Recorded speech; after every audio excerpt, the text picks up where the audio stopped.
Pak Deddy, saya sering melihat juga di mana orang tua menonton anaknya bertanding dan mereka memberikan banyak instruksi maupun koreksi pada saat anak bermain yang mungkin saat itu lagi kurang baik. Menurut Pak Deddy, bagaimana dengan sikap seperti ini? Ya, itu pelajaran yang kurang betul ya, tidak benar. Karena pada saat anak main, kalau diberikan instruksi itu belum tentu sesuai dengan situasi yang dialami oleh anak itu di lapangan. Karena itu sering nanti berselisih pendapat antara orang tua atau pelatih yang memberi instruksi kepada anaknya. Jadi yang penting pada saat anak bermain, biarin aja dia bermain sendiri, kita mencatat. Yang penting-penting situasi pada saat dia kalah, kenapa, pada saat dia menangkan poin, bagaimana dia bermain.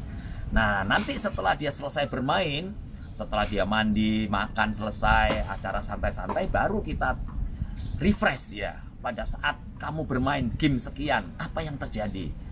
Oh, kamu kalah. Nah, apa yang kamu lakukan? Kemudian kamu bermain di game kesekian, kamu menang. Apa yang kamu lakukan? Nah, itulah comparison antara mistake dan winning. Jadi anak bisa belajar dari mistake, belajar dari winning. Tapi tidak boleh itu diinstruksikan pada saat anak sedang bermain. Itu membatasi kecerdasan anak nanti, cognitive limit. Ya, jadi anak nanti tidak bisa berpikir, selalu tergantung pada orang tuanya, tergantung pada pelatihnya. Jadi cara yang paling betul itu adalah pelatih atau orang tua mencatat pada saat anak membuat kesalahan dan pada saat anak membuat kemenangan. Kemudian nanti kita tawarkan kepada dia, kita tunjukkan kepada dia supaya dia bisa belajar dari kekalahan dan dari kemenangan. Pada situasi bagaimana orang tua itu harus belajar? Apakah orang tua artinya juga harus datang ke saat kepelatihan? Karena anak juga pastinya punya pertumbuhan sendiri ya pada saat dia berlatih.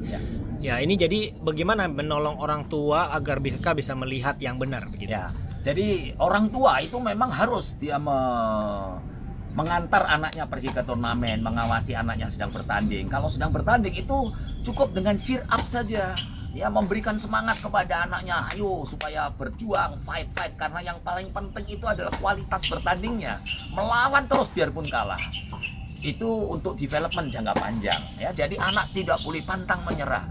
Tapi kalau orang tua sudah memberikan taktik, harus ini, harus itu, nanti anak itu tidak bisa bermain, justru cenderung akan merosot terus dia, keberaniannya hilang.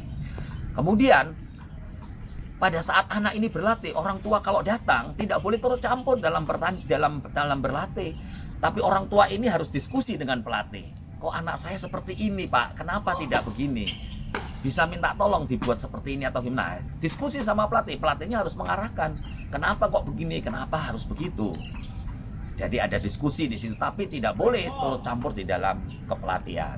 Kalau orang tua turut campur dalam kepelatihan, anak ini tidak akan terarah nanti latihannya. Pasti yang didengar orang tuanya, bukan pelatihnya.